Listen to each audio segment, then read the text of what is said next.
Hey, good morning. Morning, Vicky. Wow, you're on it and on point today. And Sandy, Mom, Lady, I don't know. We'll just throw names out there. Fred, George. Hey, good morning.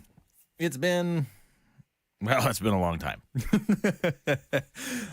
we took off for Christmas and life happened, car accidents happened, and yeah, you know, things happen. And then we get ready to start last week because we've had a busy January. We have, again, more stuff going on in February. And it's like, well, what do we do? If we don't start, then it's going to be a while. So we go ahead and we plan on getting started, and a total computer crash.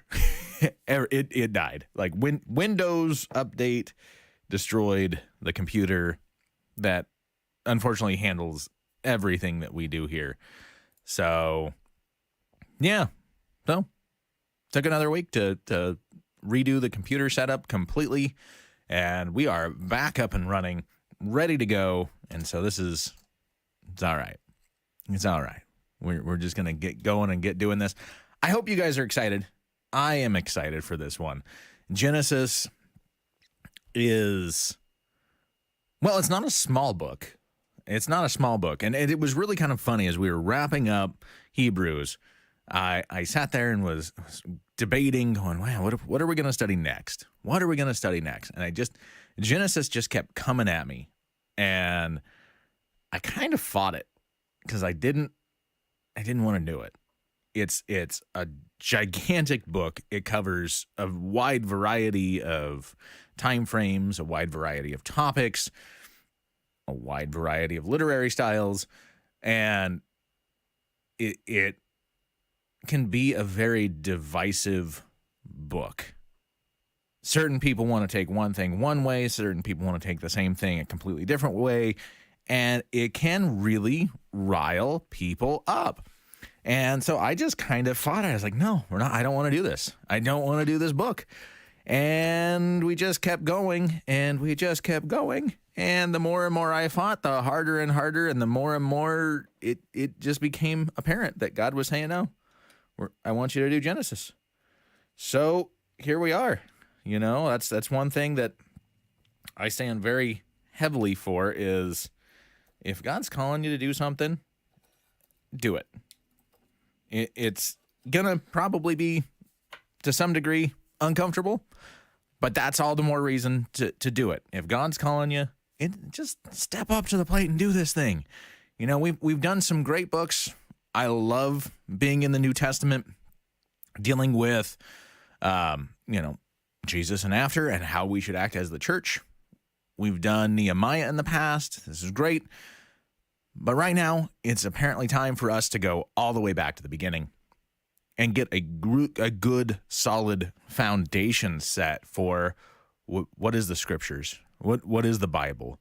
Who is God? How did this stuff come about? And why are we doing things the way that we're doing things? And why is life the way it is? And go from there. So that's what we're going to do. So go ahead, hit that like button, hit that subscribe button, depending on what platform you're on. Hit the share button. These things really do help, man. These algorithms, AI is taking over, and these algorithms rule the world. And I mean, this is just one of those things, and I can tell you this as somebody who does media. You know, I do audio and video work for a living professionally. And so I can tell you that really, honestly, hitting like, share, subscribe, all of these things really goes a long way. I can tell you that from somebody who does content, as in for here for Sip and Study. And I can also tell you as somebody who's a missionary trying to, raise funds and get out into the field. People stepping up and doing these small things, hitting that like button, hitting that share button, telling other people about it, that word of mouth. That is the modern day word of mouth, by the way. Sharing on social media and doing these things is the modern day word of mouth. And it does an absolute ton. And it is one of the best things you can do for people. So even if it's something to where you're like, I don't share a lot of religious stuff because my friends, I don't know what they're going to think about me. Well, I mean, you're on a Bible study, so that's a good step in the right direction, but part of faith is acting that faith out and living it out. So step outside your comfort zone, hit those buttons, do some stuff, but let's get into this. Let's get into this. So good morning, everybody. Yeah. First things first. Yes. I got a haircut. Second thing second. Yes. I'm already due for another haircut. That's okay. and it's cold, so I'm just kind of wearing something a little warmer today. So that's all right. If you're on the YouTube thing, you see what I'm talking about, or Facebook here, you get it. We're in Genesis. So lesson one, very beginning of Genesis. We're going to do an introduction. If you've never done Sip and Study, this is how we do things. We do a nice introduction. We go over. I'm echoing. Oh. Yes, I am. Hang on. There we go. Now we should not be. Is the echo gone? That was really weird. I guess that is something that I hadn't.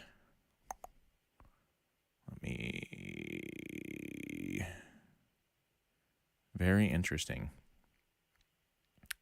So yeah, let me know if that echo is gone. Sorry, it's pulling. Yes, it's gone. Perfect. Thank you. It's not going to do it in the podcast, but yeah, all the updating software. So apparently the camera didn't turn off on the audio. All right, whatever. Here we go. So if you've never done Sip and Study, this is how we do it. We like to kind of get a nice introduction into the book so that we understand. I'll have to go over that here in a little bit. That's I have a feeling and that's from promotions for your channel. Thanks, Twitch people, but no thank you. So Sip and Study, how we do things is we like to do a nice introduction into the book so that we get a good foundation of what are we looking at? When was this written? Who wrote it? Who were they writing to? You know, it's one of these nice things. It's the general term for this is, and technical term is hermeneutics. It's how we study ancient texts. Okay, so when we get into the Word of God and we read the Bible, we want to make sure that we're reading it appropriately. You know, who wrote it matters.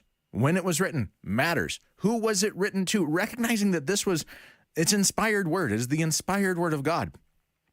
But it was written by specific people, and it was written as if being written to specific people at a specific time. So things kind of meant something then that maybe today, if we read it in today's context, means something different. And so we want to make sure that in order to get the most out of the word and to get it to where we're actually getting what was being said, we want to look at it from the perspective of the people who originally read it, the people who it was written for, so that we can then take the meaning from that and move that forward onto today, rather than trying to get, well, this means this today, so therefore, yay, that's how we're now going to operate and how we're going to take this. That's how we get a lot of really crazy or really sketchy bad theology and a lot of crazy doctrines floating around to where people think and do all sorts of weird stuff. So we don't want to do that. So what we do is we go through and we dig into this. So lesson one is very important because we go over these things with the book. So let's do that. First of all, Genesis is the very first book of the Bible. It is the very first book of the Pentateuch or the Torah, okay? Torah, Hebrew, Pentateuch, Greek. Greek, it means 5 volumes. Torah means law or instruction. It actually translates as instruction. But when you read in the New Testament and they're talking about, the law, when they say the law like that, and it's capitalized L for law, they're talking about this, the Torah, the first 5, the 5 books of Moses, which is another way that this is phrased, okay? It's Genesis, Exodus, Leviticus, Numbers, Deuteronomy, the first 5. It's that foundation set in the original pieces that the Jewish people then were able to take their faith off and run with and go off of before they branched out and started adding the extra pieces, okay? Which is what then built the building blocks for what we got as the Bible for Christianity before Jesus came. Okay, so not only is this the beginning, but it's also the foundation of the Bible, the foundation of the scriptures.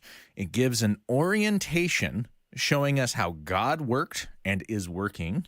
Okay, so how he worked for Genesis pre the writing, right, from the beginning onward, and then it continues to show the working and the workings of different of how God works in contrast to how the world wants to say, especially the world back in the day of polytheism.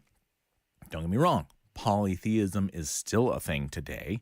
In fact, it's so funny, watch things with Sunny, and especially she likes to do some of the reality TV stuff, and you start hearing these, I'm a god, I'm a goddess, you're my whatever. And it's one of those, that's polytheism. If you really truly believe, now people today just throw terms out there, like words have no meaning. Well, you didn't get what I meant by that. Well, the only thing I can take away is what you actually say. And if what you're saying doesn't match with what you're meaning, then nobody should be getting what you're saying. But communication is so much more than just words now that it's really difficult. But people are tossing these polytheistic terms out there without meaning polytheism. But there is still very much so around in the world polytheistic views. Polytheistic means more than one, right? Polytheism, study of God, theology, right? The study of God, the nature of the universe. And so when you start getting polytheisms, they believe in multiple gods. Well, most religious backgrounds and most people groups back when this was written were polytheistic. They believed in the vast majority believed in multitudes of gods, not just even one or two, but a lot of different gods. So this gives us that orientation showing a contrast in the worldviews between a monotheistic view, the God of the Bible, there's just one, and polytheistic views of there's a multitude. Okay. It also gives us and shows us divine purposes, showing God's purpose in creation. And also, again, sticking with the Pentateuch or the Torah, it goes over theology and ethics, right? It gives history, it gives theology, the study of God, right? Theology and ethics. How are we supposed to live? How are we as God's people supposed to live here on earth and show God to the rest of humanity? Now, again, coming from a New Testament system, right? Now that Jesus has come, people say, well, that's changed. Well, yes, we do things differently, but at the end of the day, no, God's character hasn't changed. The way that we're supposed to show God, it hasn't changed. Now the law has been fulfilled, right? That burden has been fulfilled. It has not been abolished. It has been fulfilled. Jesus fulfilled the law. He did what no one could do. That was the whole point. God came in the form of man to do what we couldn't do, so that we're no longer held and bound by that. It doesn't mean that we shouldn't still go by that, right? So, but when we read, the reason I say this is when we read the Old Testament, we must read the Old Testament through the lens of the New Testament, really through the lens of the gospel. Okay, Jesus came and fulfilled these things. So when we read these things, it's to get the history, it's to get an understanding. Who's God? Why are things the way they are? Why is this happening? Why did Jesus have to come? I mean, that's, as a pastor, that is a question we get asked a lot. It's great that Jesus came, and I get that, but why? If God was good, why would this have ever even been necessary from the beginning? Right? So going through some of these, this sets the foundations to answer these questions. Okay, this sets the foundations to answer these questions. Now, I would say, and this is a good reason why I think we did John, or the Gospel according to John earlier, for new believers, somebody who comes to Jesus, you hear so many different views on, okay, you want to read the Bible, where do you start? Oh, just start at the beginning. Pause. We should read the Old Testament through the lens of the New Testament. Read a gospel first, or read all four, but at least get the gospel message down so that you understand who Jesus is, how things changed. Then go back and read from the beginning through the lens of the New Testament, through the lens of the gospel message. Okay. So let's look at Genesis specifically. So we've looked at what is the Torah, what is the Pentateuch, and the foundations of everything. Now let's dig in directly, specifically for Genesis. Genesis itself. Let's go through the 5 W's and an H, right? Who, what, when, where, why, and how. Who? The author. So much. This one's fun because a couple hundred years ago, people started making other debates and blah, blah, blah, blah, blah, and things are going back and forth all over the place. And it depends on who you listen to, who you talk to, who you read, who wrote this. However, as in much of the Old Testament, period, right? You go through the Old Testament, most of it is not done in a way of, I, Paul, write this, okay? They don't really name themselves as the author.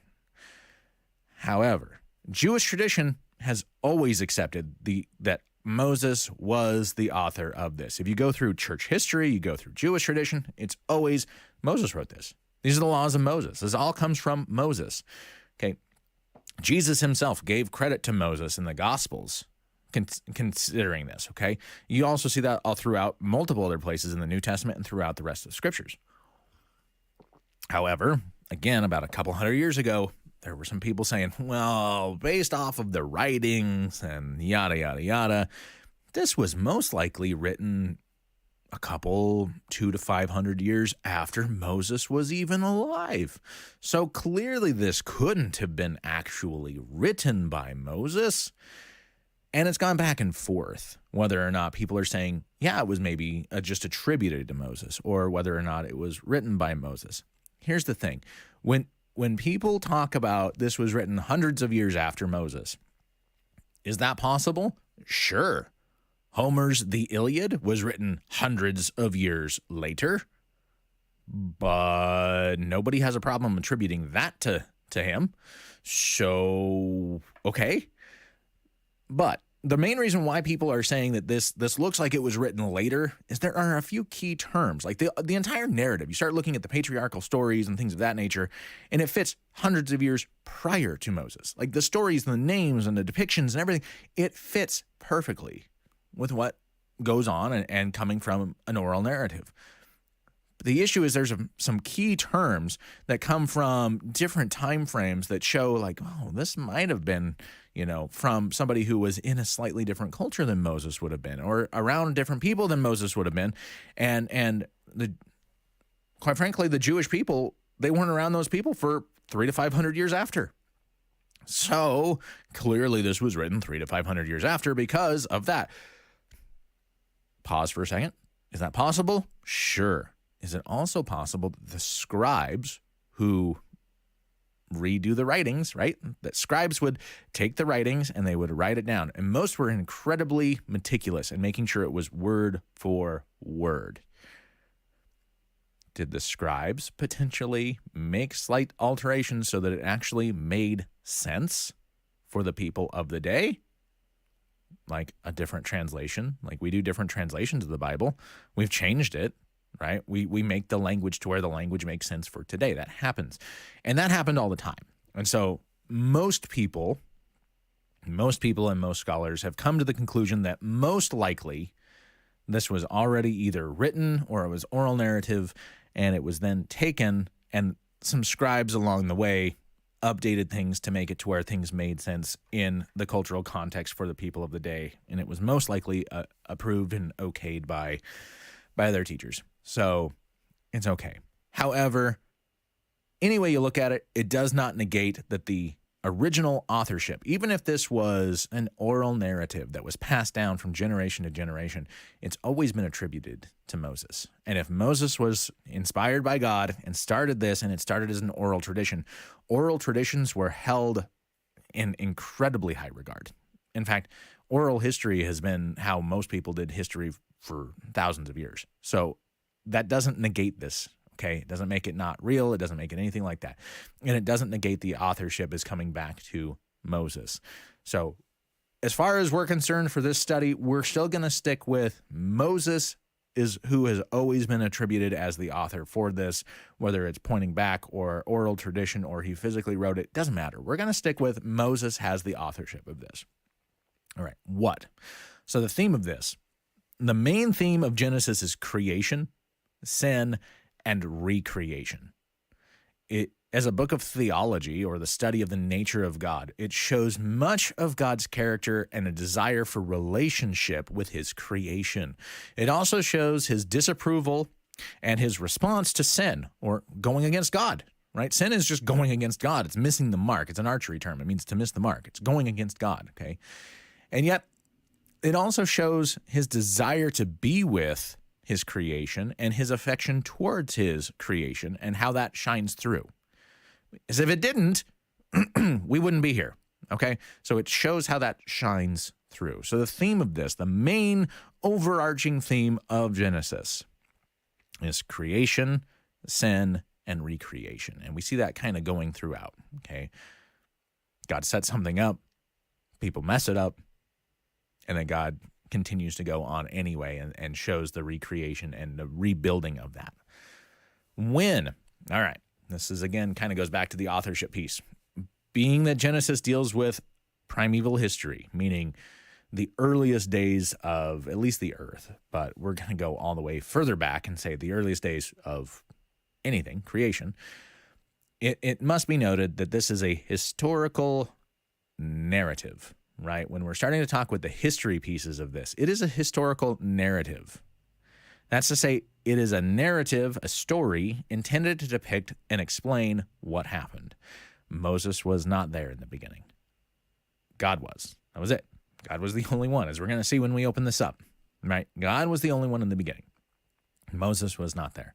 Nor was he there during the flood. Nor was he there with any of the other accounts inside of Genesis. This is an inspired text, just like the rest of the Bible, right? All of the Bible is an inspired text, but this is definitely an inspired text. It's because when this came out, it was well after any of this happened. So with narratives in general, right, when we start looking at historical narratives, with these narratives in general, the main focus tends to be on the who and the why rather than the how and the when, okay? So it's why you get kind of general terms at the very beginning. At the beginning, in the beginning. It's a really general term, right? How many years ago was that? That would be so easy to just toss this out and give us this information. And they try, and they give some genealogies, but depending on how you do things and depending on the translations, yada, yada, yada, it's just, there's so many different variables here, okay? The biggest thing is to realize with these types of narratives, the real focus of the story, the real focus and the intention of this is to get on the who and the why. Okay, yes, the what is definitely there, but it's less about how and when. Okay, and you're going to notice that as we go through this because the earth flooded. It started to rain and it flooded. How? Where'd the extra water come from? Well, there's people who say they have answers to that. Okay, God created everything. How? There's part of it is just he did. Some of it's faith. But remember, with these types of narratives, the point is more focused on the who. It was created. Well, who created it? God. Why? Because in response to the polytheistic people of the day all around, it was God. God created this, and it was a single God. There is but one God. And that God is the creator of all things. Okay, so we go through this. It's the who and the why. So we don't get as much of the what, how, and or when. Okay, so it's just we need to shift what our focuses are because our mentality today wants answers to different questions than the people of the day that this was written. Okay. Also, Moses was alive roughly, and again, I say roughly because it depends on how you do your dating systems. It depends on how everything else goes. Either the 1500s or the 1300s. Somewhere between 1500 and 1300 BC or BCE for the new stuff, whatever. Before Christ, right? Before Jesus' time frame. 1,500 years. We'll just stick with that just for easy numbers. 1,500 years before Jesus. Now remember, with BC, time goes backwards. Okay. So this was likely written or narrated originally then, about 1,500 years before Jesus. Now, the patriarchal stories, the names, the features, yada, yada, yada, so on, they fit really nicely with the second millennium BC. So all of this really fits in the sense, which means that all of the main stories and all of this other stuff happened and finished happening 500 plus years, 500 to 1,000 years or so before the life of Moses, which makes sense with the rest of the narrative and how the rest of this goes. Where? So Genesis story takes place in the vast majority. When we start looking at these things, life of people and all this stuff happening, the Genesis story takes place in what we now call the Near East. Okay, this is essentially it's the Near East region, and it either handles most of or parts of different countries of what we know as modern day Turkey, Syria, Lebanon, Jordan, Israel, Egypt, Saudi Arabia, Kuwait, Iraq, and Iran. Okay, so it handles and it lives in that region, and that region is where the entire story happens. So why? Genesis is the foundation for the rest of the Torah or the Pentateuch. Okay, and this sets the tone, it sets the expectation, it sets the understandings of who God is, why the world is, how the world is. Why is there sin? Why do hard things happen? Why do bad things happen? Okay, it sets the expectations of all of this. How Israel became God's chosen people. It also gives us other theological concepts and truths, as well as showing us how God does not give up on his plan or his people. This is imperative to the rest of the Torah, the law, the instruction, for the people to know who God is and where their heritage comes from. It's also very important for us today to understand, and it helps us gain a better understanding of who God is and why the Old Testament looks and functions the way it does. Okay, that's why when people say start from the beginning, it doesn't start any further back than in the beginning. So this is a great place to go for that. All right, how? While there is some debate on when this was written, it's clear that this is God-breathed and inspired. It's also possible that certain elements were translated by scribes to help clarify things to the readers of the time. And or when they finally wrote it down, they wrote things in a way that it just made more sense for people who were reading it at the time. Okay. Either way. Now, there's things to keep in mind when we go through Genesis, when we're going through this. Okay, so it's these things that we want to keep in mind as we go through this study. Genesis was written roughly 4,000 years ago. Think about that. 4,000 years ago. Well, really, it was probably about 3,500 years ago. But the latest of the stories inside of it were 4,000 years ago plus. Okay, in a culture that was far removed from Jesus' time and even further removed from our time. Many of the pieces, the elements that are discussed, are addressing concepts and beliefs that the surrounding cultures understood, but that we are not going to.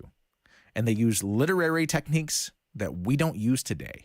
And because of these two things, it makes it really, really easy to misinterpret concepts and selections and sections here. So remember, these were written so that the people of that day would understand it and get it. Much like we write today. This is not, we always seem shocked by that. Bah, why was this written in this way? It should have been written like that. They didn't think like we think.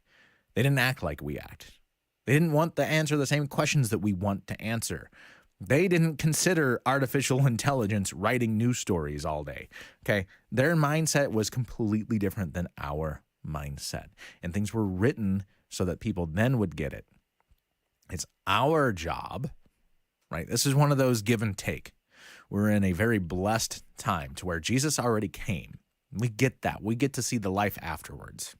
Beautiful. But that also then gives a little take. And we have to give then a little bit to go back in time mentally, right? Look at the history. Take some time to actually go over the history to try to understand what were they going through when this was written so that we can understand what was being said so then we can apply the concept to today. Rather than twisting that concept to mean what we want it to mean today so that we can apply our twisted meaning to what we want life to look like. Okay? So keep these things in mind. It also covers at least, and there's a reason I'm phrasing it like this because people are going to debate till the end of time, but it covers at least thousands of years of narrative from the creation of everything to the flood, to the Tower of Babel, to the call of Abraham, and all the way through Joseph. Okay, so this covers a lot of ground. There's so much going on here and it's only 50 chapters. I say that 50 chapters is a long book. Okay, 50 chapters is a long book in the Bible. This is going to take us some time to dig through. but it's only 50 chapters to cover thousands of years. There's some skimming going on, okay? Covers the big topics. All right, a little bit of extra info before we get started. The genre. This is primarily a theology book and a historical narrative, but it also includes other pieces such as poetry and prophecy. Maybe a little bit more. We'll find out when we get there, right? But it is at least primarily a theology book, study of God, right? Who is God? How does God operate? Why does God operate this way? And a historical narrative. How are things and why are things the way they are? There you go. Now, the breakdown and the structure in this, we're going to look at the very basic, just broad scale breakdown here. First of all, we see primeval history, the history from the very earliest days on.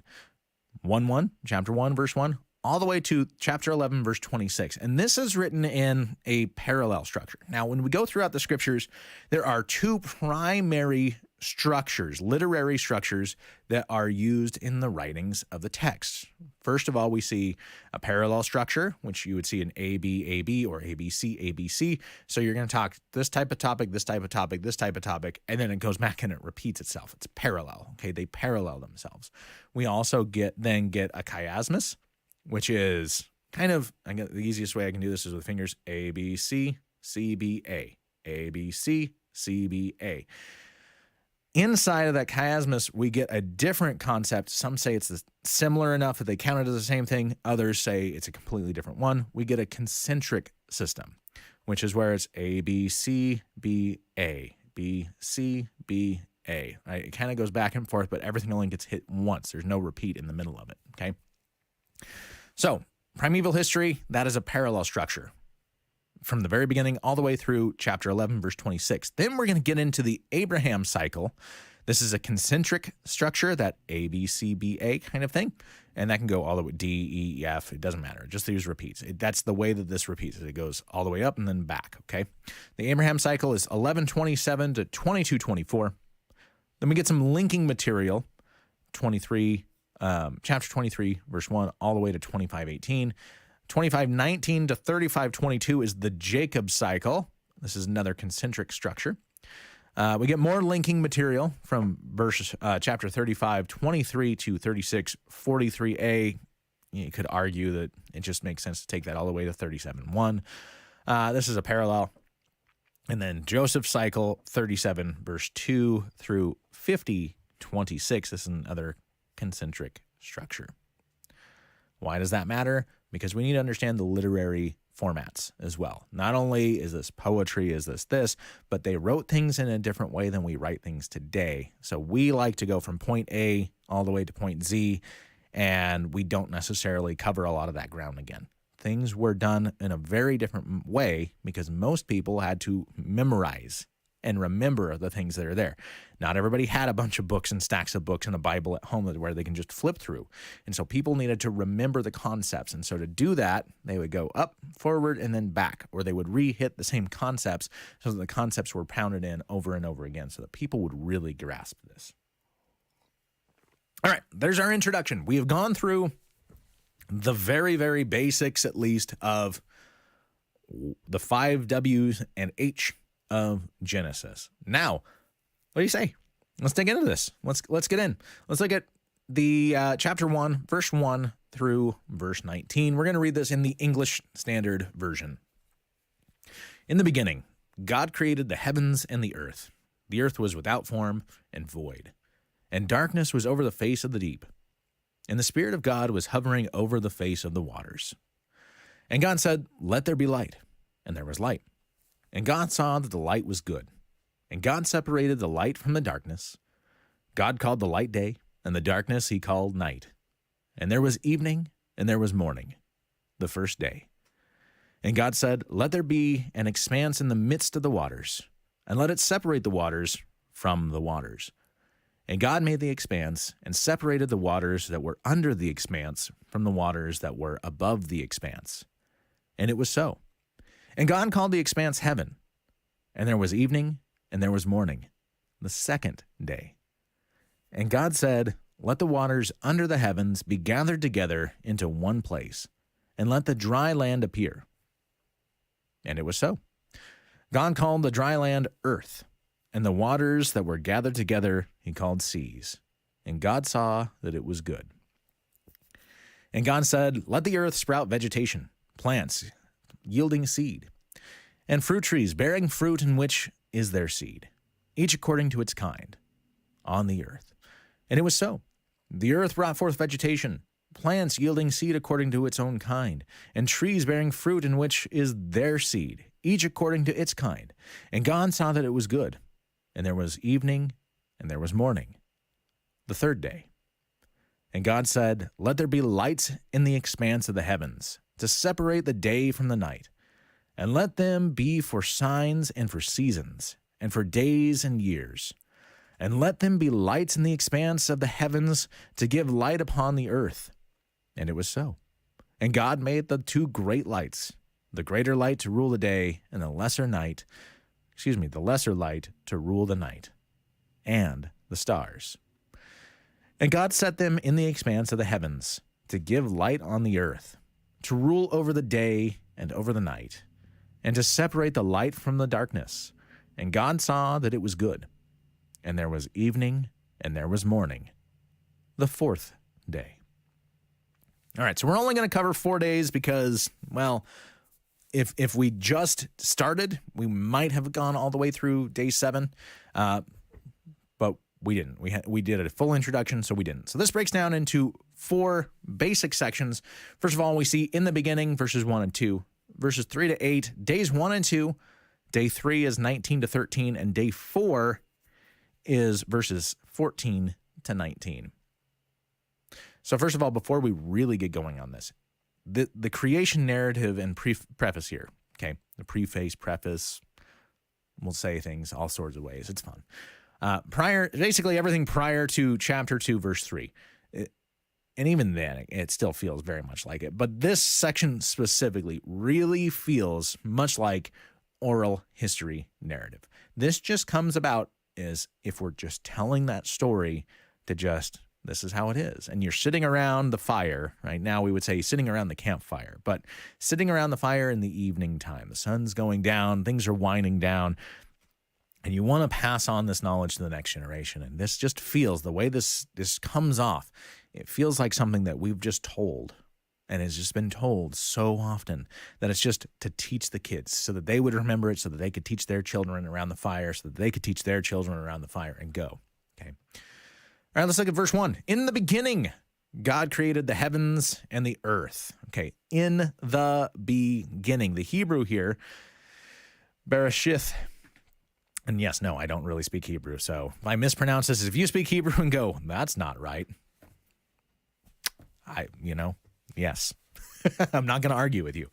I'm just here to get you the basic information, okay? It means at the commencement of time, okay? This is not necessarily like the Greek that we see in John 1:1, where it's meaning for all of eternity. In the very beginning, from all eternity. The point getting across here in the Hebrew is this is at the beginning of creation. The discussion here is in the beginning of creation. When everything started, God created it. And that was the whole point getting across here was it wasn't just here. It wasn't always here. That when things began, it began because God made it happen. And it starts that narrative, and everything goes forward from this, that from the very, very beginning of life, from the very before life, from the beginning of the foundations of everything, as soon as things started to be created and things started being there, period, in the beginning, God created. It happened because God. And this was combating so many of the different beliefs of the people of the day, which also then combats a lot of the beliefs of everybody today as going on, right? It's the same thing. It's just we have different ways of thinking about it than they did. Still the same combating, though. It's the same idea in the beginning. Once this stuff started, it started because of God. Okay. So it's discussing that direct relation with creation. Now, God here, when we look at this and we start seeing this, one of the more common ways that we see God in the Hebrew text is as Elohim. Elohim capital E. Elohim is the traditional word for God in Hebrew. However, and I'm bringing this up right now just so that we get this in the air clear, because when we're going to get to other points where we're going to spend some extra time talking about these things, and there's a lot of spiritual nature throughout these texts. Okay, lots. When we talk about theology and the nature of God, we also start looking at the realities of the spiritual realm as well, right? There's spirits, there's angels, there's demons, there's other entities, right? Other than just, it's not just humankind and animals and plants, and then just God. God has spirit angels, spirit creatures as well. Okay, Elohim is a traditional word for God, but it also means just means any spirit entity. Anything that is inside the spiritual realm and is in spirit form rather than physical, tangible flesh form, right? Corporeal form, Elohim means that. Anything in that. Now, when we see it as a capital like this with Elohim, it means God. And most of the time when we're going through the scriptures, we see Elohim, it means just God. However, there are times when it means just spirit. So it's one of those, I'll do my best to try to point out which one's which, but for the most part, just know Elohim, God. Okay. The best way that I've found to think about this, and the way I like to think about this, is thinking squares and rectangles, which sounds really weird. But a square is a rectangle. A square is a rectangle, but not all rectangles are squares. In fact, only one type of a rectangle is a square. So Elohim means spirits, but only one type of spirit, and only one spirit is God. Okay, so we have God and then everything else. So this is discussing specifically God. All right, now God created. The created here is bara. The Hebrew is bara. And this is used throughout the Bible, but this is a very specific form of create. Okay, this word right here for create is only used when it is associated with God and his creating work, his works. So when God creates, it is a very specific form of create, so that we know that it is God breathed, God done. And this is the form used for that. This is not just a generic created, like we created the wheel, we created, whatever. No, this is not us making tools, something like that. This is a very specific God made. All right, heavens and earth here. Heavens and earth are referencing the physical and the tangible, okay, meaning the sky, and even beyond the atmosphere, because the atmosphere hasn't been made yet. So everything. This is space, outer space, everything. Once God created everything. So in the beginning, God created everything. This isn't just saying God created earth. This is saying God created all. And earth here, the word here for earth actually means ground, planet, soil, earth. The term is used in various ways throughout the text, which we'll see, including meaning under the ground, meaning like the pit. Okay. It just means dirt, soil. All right. Verse 2. The earth was without form and void. Now, when you dig into the actual Hebrew here, when you dig into the actual original language, the discussion here is chaos, right? It describes utter chaos, meaning it just doesn't have form. It's not how we see it today. It's not how they saw it then. It's not how it was, it was created. The stuff was there, but the stuff wasn't put together. Like God made the stuff, and now it just needed to be touched up, right? It needed to have the finishing touches done. There's still a lot of work, right? The finishing touches take a lot of time and energy and everything, but it is without form. This describes chaos, which also helps with the impact of the following verses in giving an explanation to how and why God shaped things, and then God saw it was good. It makes more sense when we understand that this without form and void describes chaos, because then when God says that he sees these other things and says it's good, that makes more sense, okay? The deeps was waters. The earth was covered in water at this point. And Spirit of God, it's the same word for breath of God. We would say that potentially is the Holy Spirit. The Holy Spirit was going, or the breath of God was going over, hovering over the face of the waters. Okay. We're just going to kind of cruise through this because we spent a lot of time on the other piece, and there's other pieces that we're going to spend a little bit more time in here. All right, 3 to 5. So days 1 and 2. Look at this first day, 3 to 5. God said, "Let there be light," and there was light. And God saw that the light was good. And God separated the light from the darkness.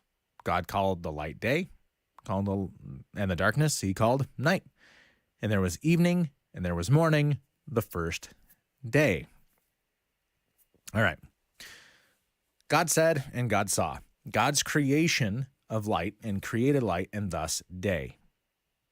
Mind you, God spoke it into creation. There is power in words, and that is something that we have lost as a society. Our words mean things and are very powerful. We can create and we can destroy with our words, okay? So we need to bear some of these things in mind. We're not God. We're not physically creating with our words, but we can create certain things with our words, okay? And God's words are very, very powerful. So God said, and it was there. Okay, God made it happen.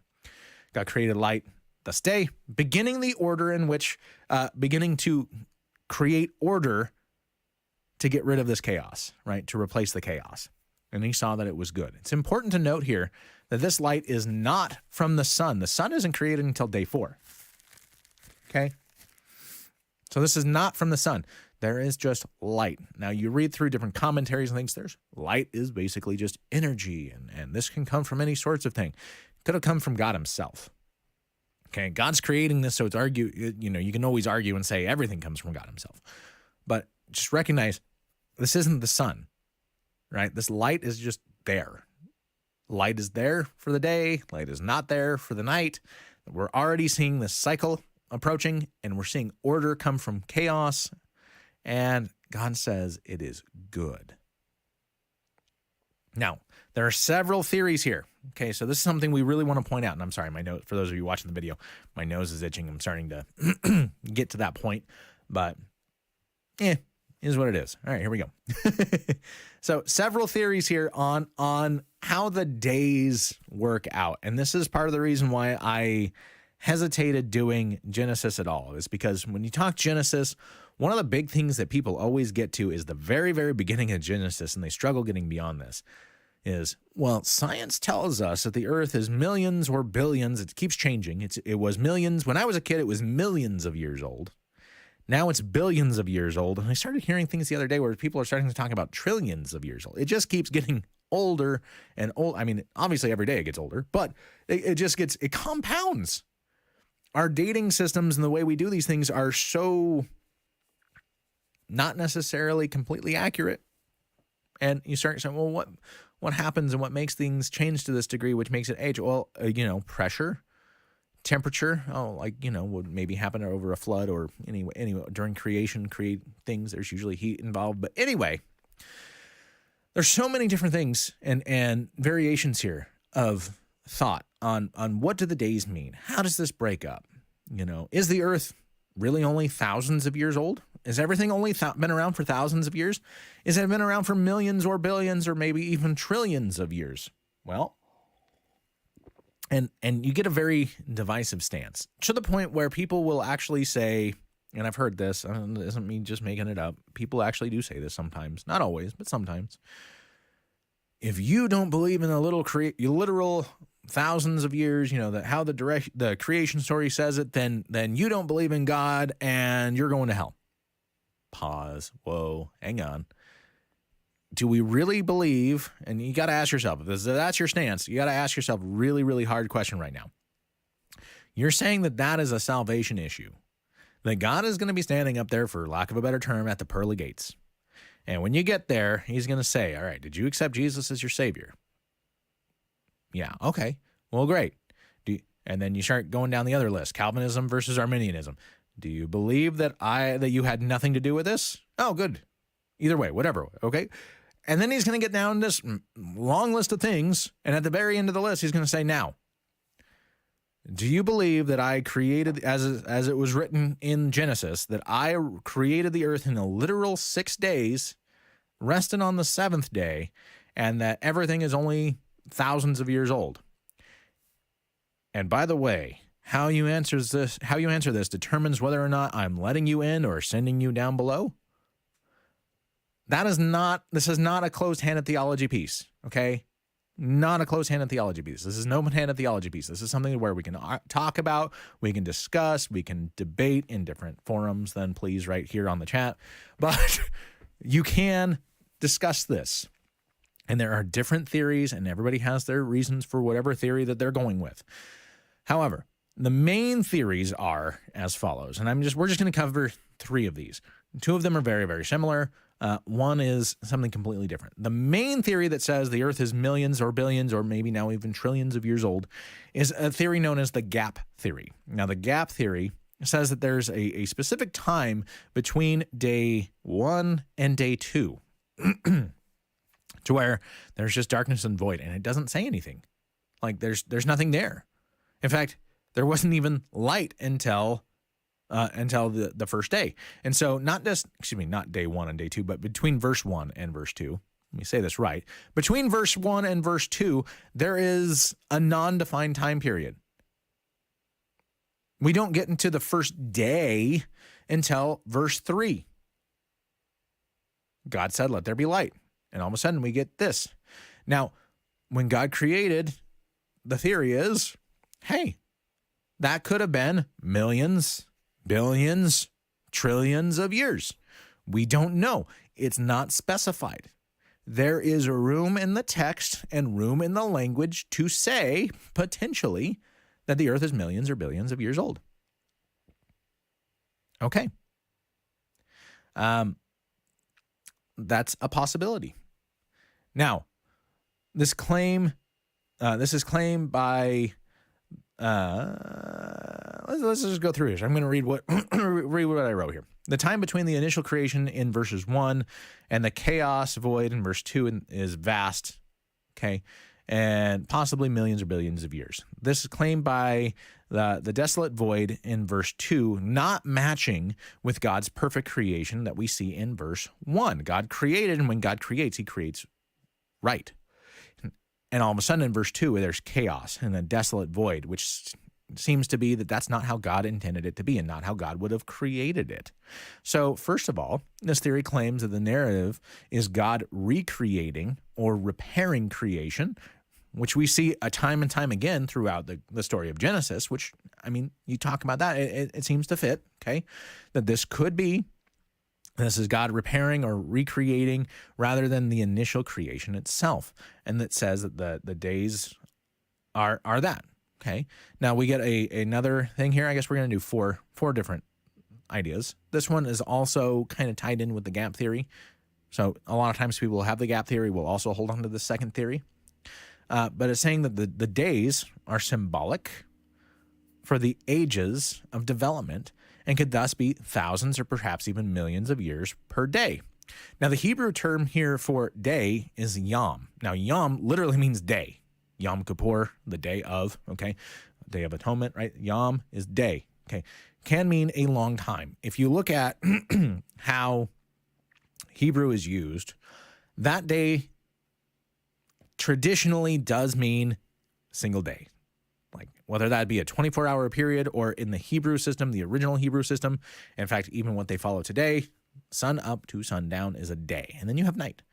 Yom means day, okay? But in this, what we're reading here means a full 24-hour cycle, okay? Full day. But it can also mean, in certain instances, it can be a reference to just a long period of time. However, and this is, I'm saying this is a big however, because this one I have always struggled with and I still struggle with it today.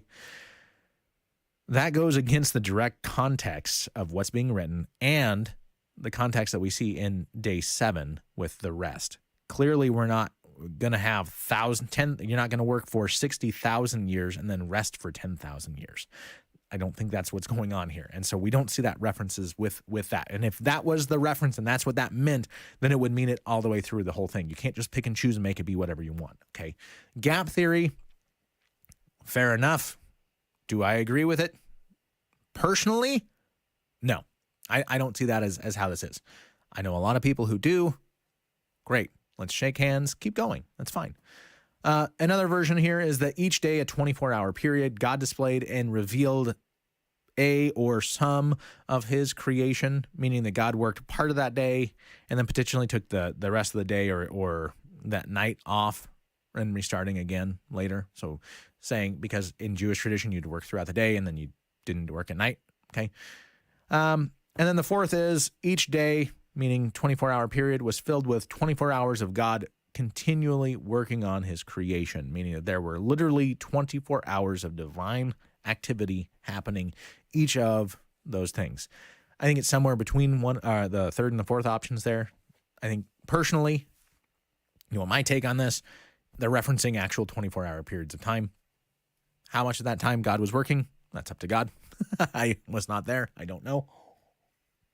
However, the way I read the text and the way I interpret the text, I see this as actual literal translation. The gap theory is interesting, especially when you think about the concept of when God makes, how is it in chaos? God doesn't make in chaos, but God created everything and then reworked the things or got the things to be what they needed to be. Like he created the base and then goes and works on it. When you work on a painting, you don't just start with the masterpiece. You start with the blank canvas and you start laying down the first, and then you add the touches as you go. That is just how creation works. We work on audio.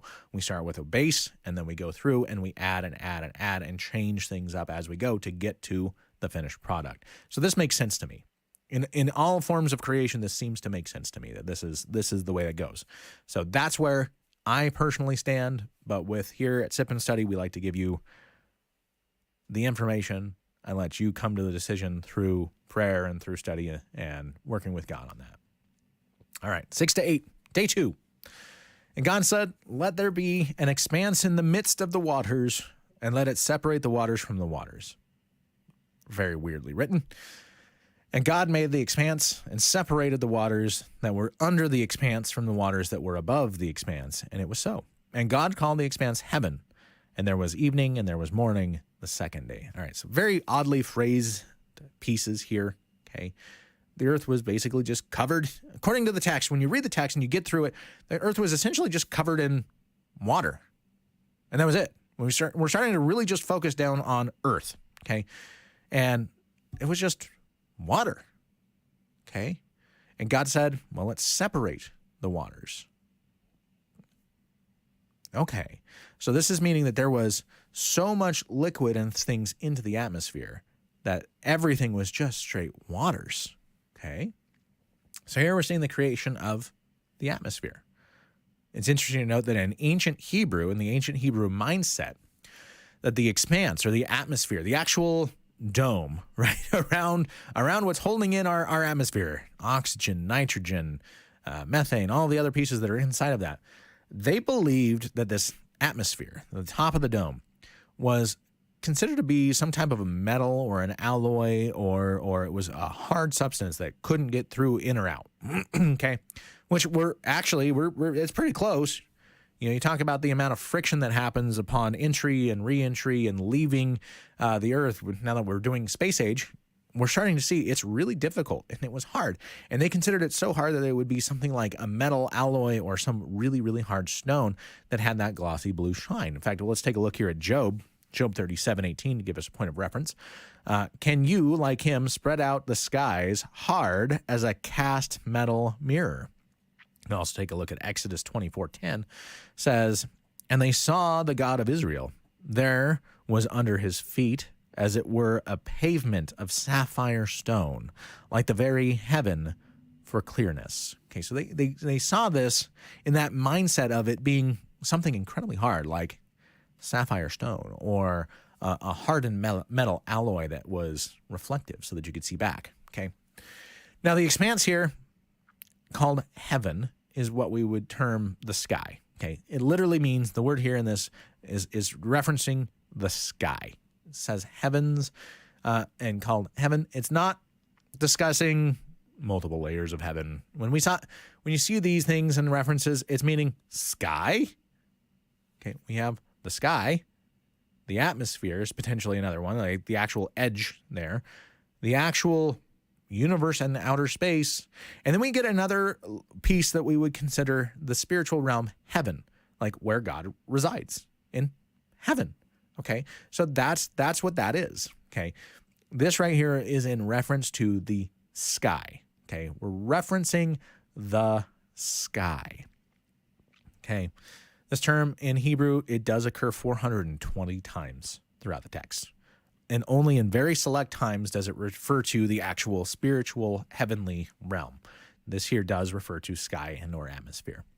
Now, some believe here, in fact, if you go through creation science, you go through all this stuff, there is a belief here that what is being said inside of this, I mean, there was so much moisture, there was waters and waters, and they had to separate, God separated the waters from above from the waters below, that there was an actual in the early days, there was a thicker layer of moisture in the atmosphere, producing a hotter climate, producing a higher oxygen concentration so that we could have larger creatures roaming the earth that we wouldn't have today because the lung capacity and everything else just wouldn't work. And they see this as evidence of that being pre-written into the text. Okay, so there are people who have that view. Is it accurate? I don't know. I wasn't there. All right, 9 and 10. Let's just cruise through day 3 and then day 4. Day 3, 9 and 10. And God said, "Let the waters under the heavens be gathered together into one place, and let the dry land appear." And it was so. God called dry land earth, and the waters that were gathered together he called seas. And God saw that it was good. Continuing with the concept of waters below, meaning below the expanse, therefore on the earth, below meaning the expanse, meaning the earth, right? On the earth, the waters on the earth, not up into the atmosphere. They were then separate from the waters above already. And so God said, let's pull these apart and have dry land appear. And so he did. And he said, it was good. We're bringing order out of the chaos. God is a God of order. He likes things to be a right way. 11 to 13. God said, let the earth sprout vegetation, plants yielding seed, and fruit trees bearing fruit in which is their seed, each according to its kind on the earth. And it was so. The earth brought forth vegetation, plants yielding seed according to their kinds, and trees bearing fruit in which is their seed, each according to its kind. And God saw that it was good. And there was evening and there was morning, the third day. Now, God creates life in the form of vegetation and plants. First indication of life on earth, right here. First indication of life, period, other than the spiritual life of God and potentially other spirit creatures. We don't know. We haven't seen that yet. But physical, tangible, corporeal life, here you go, right here. Plants. We see it here in the scriptures. Notice, this is prior to the creation of the sun and the moon. There's still light. They're still dark. There's still cycles. Okay? There's still a cycle of day and night. Because we're told there was evening, there was morning, which means it goes to dark and it comes to light. We have the actual cycles, but the sun and the moon are not there yet. So according to its kind, notice this reference here. Notice how everything here is according to its kind. Let the earth sprout vegetation, plants yielding seed, so that they can naturally create more of their own kind, and fruit trees bearing fruit, inside of which is their seed, each according to its kind. Notice this reference here. This is a reference to order in lieu of chaos. It also shows that God's creating work continues. It continued on, and it continues on today in a natural and purposeful cycle. God created in a way that he wants it to continue, and so that it's manageable and maintainable, and it becomes what we see as natural life, but it is a miracle of life. It's already there, and it continues on in a natural cycle. God's letting it go, and he wants it to go. Doesn't mean that God's not still there holding it and keeping it in control, but that it is a natural cycle that things happen in a very progressive, natural way. Something that the Jewish people were meant to maintain and show as a differentiating principle between them and their surrounding cultures. Just real quick, take a look at Leviticus 19:19. You shall keep my statutes. You shall not let your cattle breed with a different kind. You shall not sow your field with two kinds of seeds, nor shall you wear a garment made of cloth made of two kinds of material. God was and is a God of order, and he wanted things done in a specific way to maintain that order. Day 4, 14 to 19. Let's wrap this up. God said, "Let there be lights in the expanse of the heavens to separate the day from the night, and let them be for signs and for seasons and for days and years. And let them be lights in the expanse of the heavens to give light upon the earth." Notice there's a purpose. And it was so. And God made two great lights, the greater light to rule the day, the lesser light to rule the night, and the stars. And God set them into the expanse of the heavens to give light on the earth, to rule over the day and over the night, and to separate the light from the darkness. And God saw that it was good. And there was evening, and there was morning, the fourth day. Now on day 4, see God creating the sun and the moon, the greater and lesser lights. This is one of those times when things appear to be written in a very specific way. And it's done so to differentiate between the story of God and his creation and the story of the surrounding peoples. Okay, this is one of those times where it makes sense that we need to know the history because it changes the way that we interpret the text. Many of the ancient peoples, in fact, I would argue to say the vast majority of the ancient peoples, viewed the sun and the moon as deities themselves. They viewed them as gods. Now, the Bible boldly and distinctly pronounces them as created by God. And then to further prevent confusion, doesn't even give them names, doesn't even call them out as the sun and the moon, doesn't give them names at all. Why? Because names bring power. So they don't even give them names. Just the greater light and the lesser light. Furthermore, we get even further into this, stars are barely mentioned. And the stars. That's it. Why? Because most ancient people groups look to stars to give guidance on foretelling their destiny, where to travel, how to do things.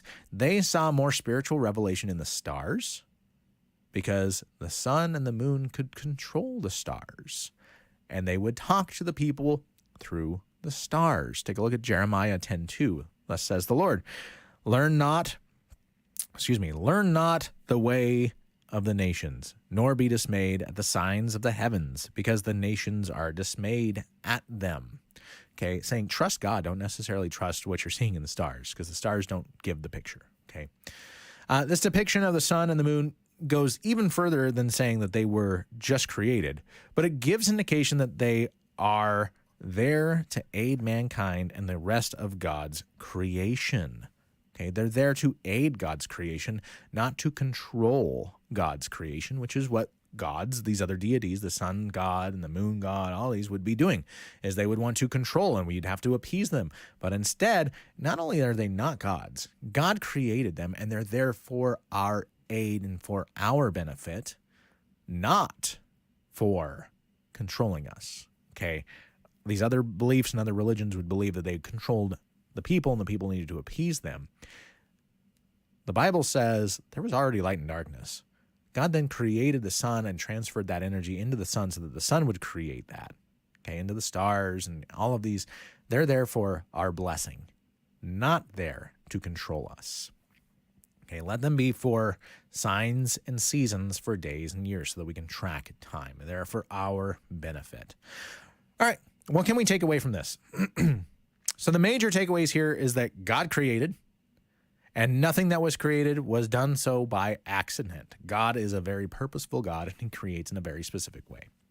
Now, while this is a historical narrative, i.e. it's history but in story form, it does get the point across that God created all, and he was very purposeful about that, right? Very purposeful about how he created and what he created.